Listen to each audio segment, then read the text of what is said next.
तो hello guys, welcome back to integral minds. तो आज हम लोग लास्ट 3 वीडियोस में एचसी वर्मा का हम लोग ने लगभग क्वेश्चन 1 से लेकर क्वेश्चन 10 तक किया।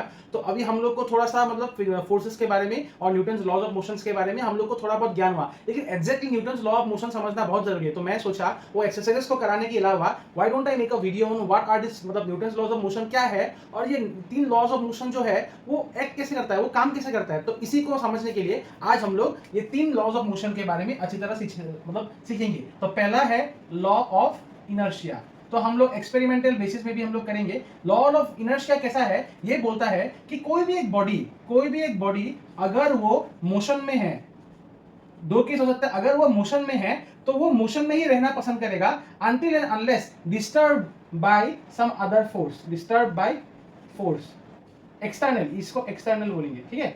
एक्सटर्नल फोर्स मतलब कोई भी एक बॉडी अगर हिल रहा है, मान लीजिए आपने एक कोई भी पेंसिल को ऐसे, मतलब कोई भी चीज को आपने कागज का टुकड़ा को मार दिया है, वो जाता ही रहेगा until and unless disturbed by any other force। तो अभी आप पूछेंगे सर कागज का बॉल को हवा में मारता है तो थोड़ा देर बाद वो नीचे की तरफ गिरता है, लेकिन ये क्यों गिरता है? Because there is an external force, that is gravity working against the ball. समझ में आ रहा है? बॉल को जब हम लोग मतलब मान लीजिए कागज का बॉल हम लोग ने स्ट्रेट ऐसे मार दिया तो वो v वेलोसिटी से मार दिया तो वो जा रहा है, लेकिन थोड़ा देर बाद क्या होता है, उस पर ग्रेविटी शुरू हो जाता है लगना।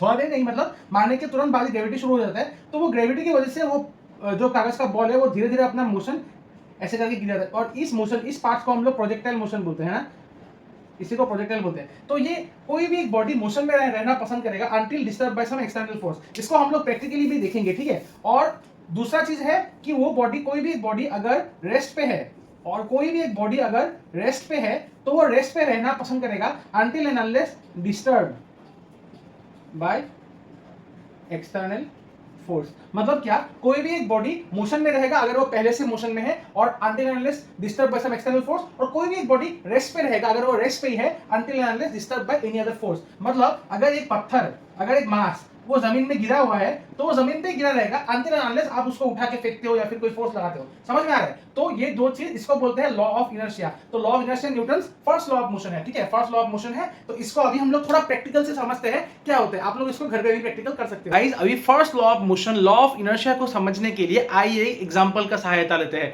Late us take an example. अभी हम लोग ने क्या किया है, एक डायरी के ऊपर एक पेपर रखा और ये एक सीधा, आप देखिए ये एक सिंपल सा प्लेन पेपर है। इस डायरी के ऊपर इस पेपर को रखा और इस पेपर के ऊपर मैंने अपना गाड़ी का चाबी रख दिया। अभी ध्यान से देखिए, अगर मैं इस पेपर को ऐसा पुल करता हूं तो चाबी भी साथ में आता है, ठीक है। लेकिन अगर मैं, ये चाबी क्यों आता है? Because of friction. लेकिन अगर मैं इस पेपर को थोड़ा फास्ट खींचूं तो चाबी अपना जगह में रह जाएगा, मतलब चाबी वो मूव नहीं करना चाहता। अभी जैसे कि वो रेस्ट में है तो चाबी wants to be in rest because वो इनर्शिया को फॉलो करना चाहता है, ठीक है। तो इसको अभी हम लोग थोड़ा ध्यान से देखते हैं, ओके।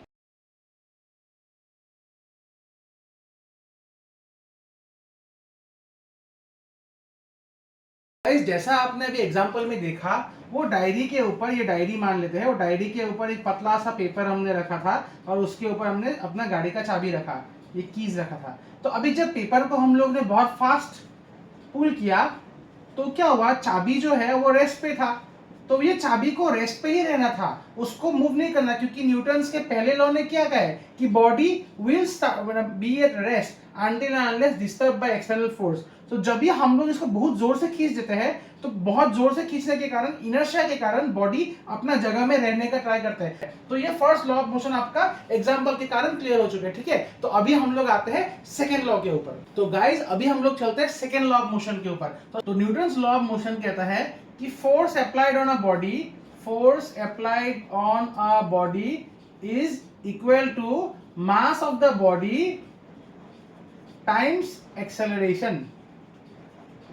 मतलब क्या, इसको हम लोग simply F equal to ma बोलते हैं। ये मतलब क्या बोलता है कि अगर आप एक बॉडी ले लेते हैं, एक मास ऑब्जेक्ट ले लेते हैं, उस पर अगर फोर्स अप्लाई करते हैं तो वो force is equal to mass into acceleration. मतलब वो मास, उस बॉडी का जितना वेट होगा वो वेट के अकॉर्डिंग उसका एक्सेलरेशन आएगा। मतलब मान लीजिए आपने एक लाइट बॉडी लिया है, एक 2 केजी का ब्लॉक लिया है और एक आपने 10 केजी का ब्लॉक लिया है, इस पे अगर आप लोग 10 न्यूटन का फोर्स लगाते हैं, इसमें भी 10 न्यूटन का फोर्स लगाते हैं, तो क्या होगा, ये बॉडी आपका एक्सेलरेट करेगा 10/2 5 मीटर पर सेकेंड स्क्वायर से, और ये बॉडी एक्सेलरेट करेगा आपका 10/10 1 मीटर पर सेकेंड स्क्वायर से। मतलब जितना वेट लाइट होगा उतना ही एक्सेलरेशन ज्यादा होगा, जितना वेट ज्यादा होगा उतना ही एक्सेलरेशन लाइट होगा if same force is applied. इस फॉर्मूला को, इस लॉ ऑफ मोशन को हम लोग force is equal to mass into acceleration, या फिर कोई भी एक मास ऑफ बॉडी में अगर एक्सेलरेशन आ जाता है तो उसमें डेफिनेटली एक्सटर्नल फोर्स लग रहा है। तो आइए इसको भी एक अच्छा एग्जांपल से समझते हैं, लाइव विजुअली देखने का ट्राई करते हैं। चलिए, तो गाइज इस सेकेंड लॉ ऑफ मोशन को समझने के लिए, F इक्वल टू ma को समझने के लिए हम लोग ने एक सिंपल एक्सपेरिमेंट सेटअप किया है। तो आइए देखते हैं। तो ये हम लोग ने ले लिया एक स्केल फॉर बेटर मेजरमेंट, और एक छोटी सी खाली वो मैच बॉक्स की डिबिया, एक बैटरी और आपका एक वेट। ठीक है, तो ये हम लोग देख सकते हैं, ये खाली डिबिया है, इसका वजन बहुत कम होगा, बैटरी से तो बहुत कम है। ठीक है, तो अभी देखते हैं मास, इसका मास कम है, इसका मास ज़्यादा है, तो अगर सेम फोर्स दोनों पे अप्लाई करते हैं तो इसमें एक्सेलरेशन बहुत ज़्यादा होगा इसके मुताबिक, है ना। तो आइए उसी को देखते हैं। तो अब हम लोग ने एक सिस्टम बना लिया, आपका 15 सेंटीमीटर पे मैंने अपने मार्कर के 15 सेंटीमीटर में स्केल को ऐसे रख दिया है, तो ये आपका बैलेंस हो गया। जैसे कि आप चेक कर सकते हैं, ये बैलेंस, लगभग बैलेंस है, थोड़ा सा और मूव कर दे, लगभग ये बैलेंस में आ गया।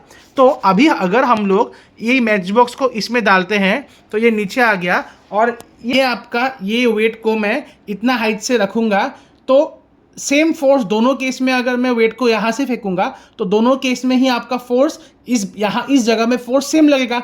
तो ये आपका बहुत ज़्यादा उछलना चाहिए compare to the battery, because इसका मास कम है तो एक्सेलरेशन ज़्यादा उछलेगा। तो आइए वही चेक करते हैं।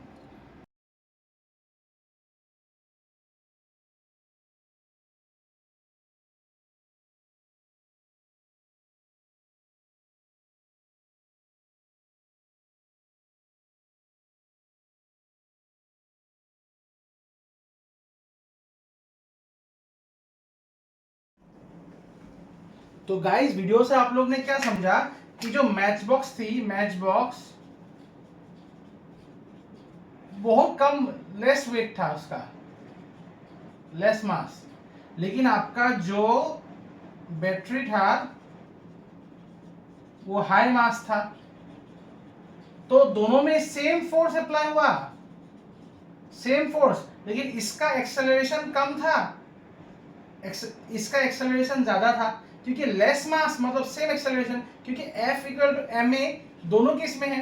तो सेम फोर्स अगर अप्लाई होगा, मास बढ़ेगा तो एक्सेलरेशन घटेगा, मास कमेगा तो एक्सेलरेशन बढ़ेगा, है कि नहीं। दो केस ही हो सकता है, आप समझ रहे हैं ना। इस केस में अगर मास इंटू एक्सेलरेशन होगा, और मास बढ़ेगा तो एक्सेलरेशन घटेगा, अगर मास कमेगा तो एक्सेलरेशन बढ़ेगा। तो हम लोग का जो बैटरी वाला केस था उसमें आपका मास ज्यादा था तो एक्सेलरेशन कम गया, और मैच बॉक्स वाला केस में मास कम था तो एक्सेलरेशन बढ़ गया। समझ में आया। तो अभी हम लोग ये आप लोग को अच्छी तरह एग्जांपल की तरह समझ में आया कि force is directly proportional, force मतलब वो मास टाइम्स ऑफ द एक्सेलरेशन, जितना एक्सेलरेशन होगा और मास होगा उसका आपका मल्टीप्लिकेशन फैक्टर ही उसका फोर्स होगा। ठीक है, अभी हम लोग बढ़ते हैं third law of motion and the most important, crucial, कुछ भी बोल सकते हैं, थर्ड लॉ ऑफ मोशन की तरफ। ठीक है, थर्ड लॉ ऑफ मोशन बोलता है every action has equal and opposite reaction.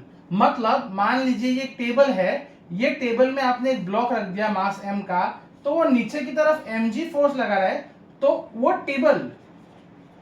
Table भी इस मास के ऊपर उल्टा mg लगा रहा है, इसीलिए वो टेबल खड़ा है। अगर मान लीजिए mg ज्यादा हो गया और वो टेबल उतना mg नहीं दे पा रहा है तो टेबल टूट के मास नीचे की तरफ गिर जाएगा। मतलब क्या, अगर ये जो mg लगा रहा है, ये ऊपर की तरफ mg, ये mg को हम लोग नॉर्मल फोर्स बोलते हैं, normal perpendicular force, perpendicular force. तो ये फोर्स और ये mg अगर इक्वल होगा तब वो जगह पे रह जाएगा, है ना। मास के ऊपर नॉर्मल लग रहा है, नीचे में mg है तो वो जगह पे है। अगर मान लीजिए नॉर्मल कम लग रहा है तो mg ज्यादा लग रहा है तो वो टेबल टूट के नीचे गिर जाएगा। अभी इसी चीज को हम लोग प्रैक्टिकली समझने का ट्राई करते हैं। आइए मैं खुद इस एग्जांपल में आपके लिए ऑब्जेक्ट बन जाता हूँ। ठीक है, हेलो गाइस, इस एक्सपेरिमेंट में मैं खुद ऑब्जेक्ट बनूंगा और इस चेयर पे मैं बैठ गया। अभी मैंने चेयर के ऊपर पूरा खुद को उठा लिया है, अभी अगर दीवार की तरफ मैं कुछ वेट दूंगा तो दीवार भी मुझे ऑपोजिट रिएक्शन देगा जो कि होगा नॉर्मल। तो मैं अगर इसमें बहुत ज्यादा वेट दूंगा, मैं तो वॉल को हिला नहीं सकता, तो वॉल क्या करेगा, मुझे हिला देगा। नहीं समझे?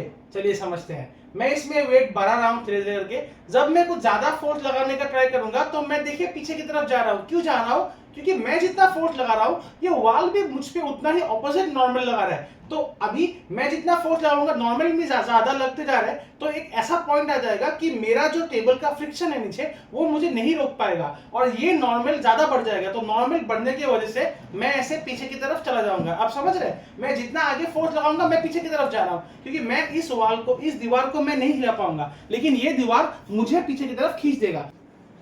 तो गाइज इस वीडियो से हम लोग ने ये सीखा कि मैं वॉल पे जितना फोर्स लगा रहा था वॉल भी मुझ पे उतना ही न्यूटन ऑपोजिट नॉर्मल फोर्स लगा रहा था। तो इसके कारण मैं तो वॉल को नहीं हिला पा रहा था, लेकिन वॉल ने मुझे नॉर्मल देके मैं बहुत फोर्स लगा रहा, तो वो उसका नॉर्मल में बढ़ जा रहा है। तो एक ऐसा पॉइंट आ गया कि नॉर्मल मैं जितना फोर्स लगा रहा हूं वो उतना नॉर्मल दे रहा है। तो नॉर्मल और जो फ्रिक्शनल फोर्स जो टेबल को, वो चेयर को नीचे की तरफ अर्थ के साथ, नीचे ग्राउंड के साथ जोड़ के रखा था, उस फ्रिक्शनल फोर्स से नॉर्मल ज्यादा हो गया, तो इसीलिए चेयर को पीछे की तरफ धकेल दिया। आप समझ पा रहे हैं ये क्यों हुआ? बिकॉज मैं उस वॉल पे फोर्स एक्सर्ट कर रहा था और न्यूटन ने क्या कहा है कि मैं जितना फोर्स लगाऊंगा वॉल भी मुझ पे उतना ही रिएक्शन लगाएगा। तो आपको समझ में आ गया सिंपल। अगर आपको ये एक्सपेरिमेंट्स हो या ये वीडियोस हो या फिर मेरे जो एक्सरसाइज है फिजिक्स का या फिर हम लोग और दूसरे सर्च जो प्रोवाइड कर रहे हैं मैथ्स के, वो अगर अच्छा लग रहा है तो हम लोग का चैनल को आप लोग कमेंट सब्सक्राइब कीजिए और कमेंट कीजिए, तो हम लोग को एक मोटिवेशन मिलता है। और वीडियो के डिस्क्रिप्शन में आप लोग को एक व्हाट्सएप ग्रुप में ज्वाइन करने का एक इनवाइट लिंक मिलेगा, उसमें जरूर